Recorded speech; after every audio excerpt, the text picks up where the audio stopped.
हम दोस्तों बरसात की अगेती खेती के बारे में आज बताएंगे। हम उत्तम मौर्य अपने मौर्य एग्रीकल्चर में सभी किसान दोस्तों का नमस्कार करते हुए आज की अगेती खेती के बारे में आपको जानकारी देंगे कि बरसात शुरू होते ही आपको पहले नर्सरी से स्टार्ट करना है और लास्ट फसल आपको लगा देनी है। तो किसान दोस्तों बने रहिए हमारे इस चैनल पर और चैनल को सब्सक्राइब लाइक करते रहिए क्योंकि आप तक वो नोटिफिकेशन पहुँचता रहे, वहाँ से आपको डिटेल जानकारी A to Z जानकारी आपको देते रहें। मैं आज जो आप लोगों को डिटेल बताऊँगा कि कौन सी ऐसी फसल है ताकि आपको एक बढ़िया पैसे कमा करके देगी। तो किसान दोस्तों आप अपनी खेती करने से पहले ये सावधानियां जरूर रखना होगा क्योंकि बारिश लगते ही आपको पहले नर्सरी लगा देना है। तो किसान दोस्तों आपके पास अभी बहुत सारा समय पड़ा हुआ है, समय के साथ आपको खेती करना है।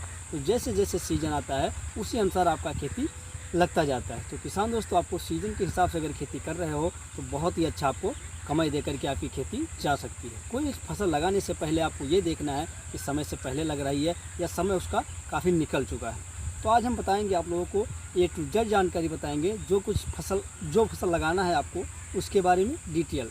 तो चलिए आप स्टार्ट करते हैं। किसान दोस्तों हम आपको इस बारे में आज हम जानकारी देंगे ताकि कई अगले वर्ष में बहुत से किसान भाई हमारे खेती किए थे, उस अनुसार अगर आप खेती कर रहे हैं तो मैंने एक ऐसी भी खेती करने के बारे में आज आपको डिटेल जानकारी दूंगा। वो है मिर्ची की खेती। मिर्ची की खेती का डिमांड जो है बारिश के टाइम में आने वाले समय में बढ़ता ही जाएगा। तो किसान भाई जैसे कि हम महंगाई की बात कर ले, इसका लेवल बारिश की वजह से बहुत ही ज़्यादा हो जाता है। लेकिन किसान दोस्तों मैं आज जो फसल के बारे में बता रहा हूँ, मिर्ची की खेती आपको जो करना है, किस तरह करना है, कौन से तरीके अपनाने हैं। जैसे खेती आपकी कोई भी हो, मिट्टी हो, दोमट हो या काली मिट्टी हो, अलग अलग तरीके की मिट्टी हो, सब मिट्टी में लगाया जा सकता है क्योंकि इसमें सहनशील क्षमता होती है। अगर पानी ज़्यादा भी है तो भी कोई दिक्कत नहीं होगी। अगर आपको रोग प्रतिरोधक क्षमता है वो भी सहने की क्षमता है। तो किसान दोस्तों जैसे मौसम के अनुसार बता दें, इसमें ज़्यादा तापमान होता है। नॉर्मली तापमान के हिसाब से अगर तापमान भी ज़्यादा हो जाएगा तो उस तापमान के अनुसार आपका जो है फसल बढ़िया हो जाएगा।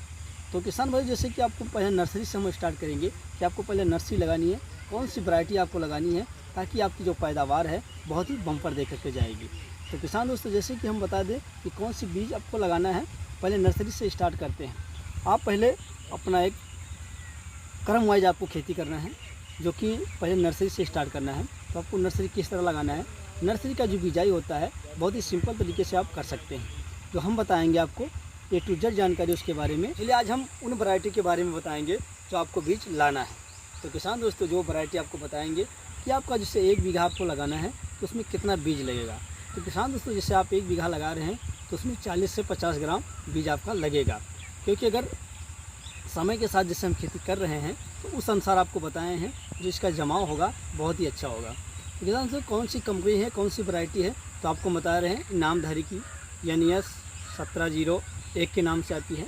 तो किसान दोस्तों जैसे ये वैरायटी आप लेने गए हैं तो वहाँ से आपको देरी नहीं करना है। अब ला करके अगर कोई एक्सपायरी डेट भी आपको देखना ज़रूरी है। आपका बीज रखा हुआ अगर आप मिल जाएगा तो उसमें जमाव के लिए दिक्कत हो जाएगी। क्या होता है अगर आपको जमाव बरकरार नहीं आ रहा है तो उसमें आपको दिक्कत आ सकती है। तो उसका एक्सपायरी डेट देखना आपको ज़रूरी है। आप जाएँ दुकान पर तो पहले एक्सपायरी डेट ज़रूर देखें। तो चलिए किसान दोस्तों आपको कैसे लगाना है क्रम वाइज बता रहे हैं। तो आपको सिंपल क्यारियों में डालना है।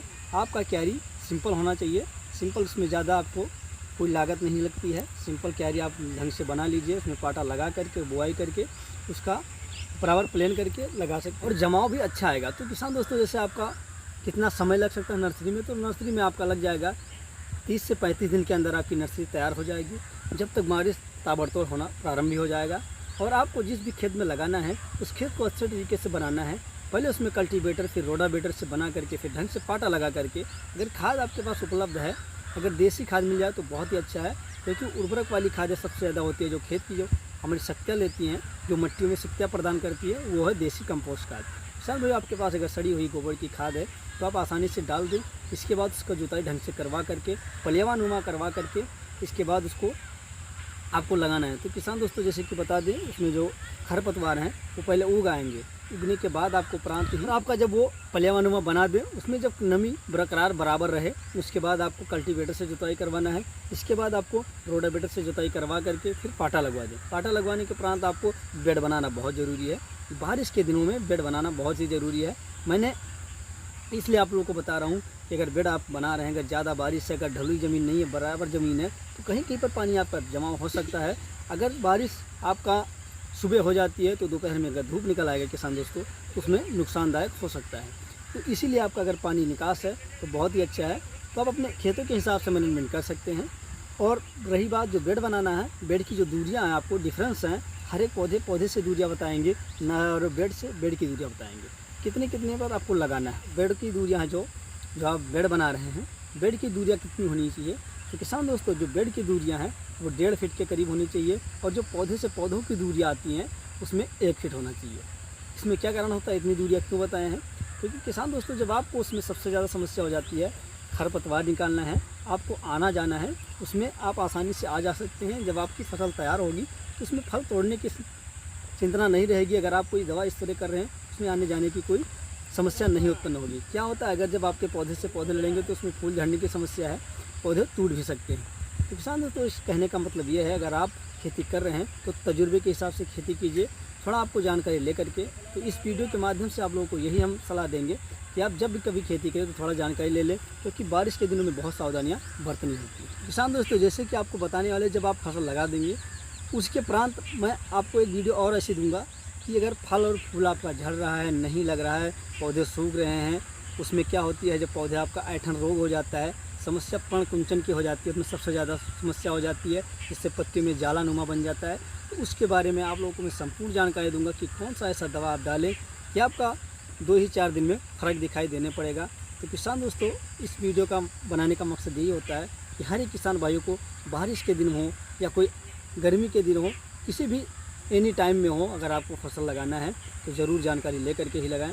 तो किसान दोस्तों मैं आप लोगों को यही बताऊंगा, एक नहीं बार बार बताता रहता हूं कि एक ऐसी सावधानी होती है खेती के प्रति, अगर खेती में आप थोड़ा सा अगर आप चूक हो गई तो आपकी फसल बर्बाद हो जाती है। तो इसीलिए किसान भाइयों थोड़ा सावधानी बरतिए। तो चलिए आज हम इस वीडियो में इतना ही। अगले वीडियो पाने के लिए हमारे चैनल पर बने रहें, उसके लिए धन्यवाद।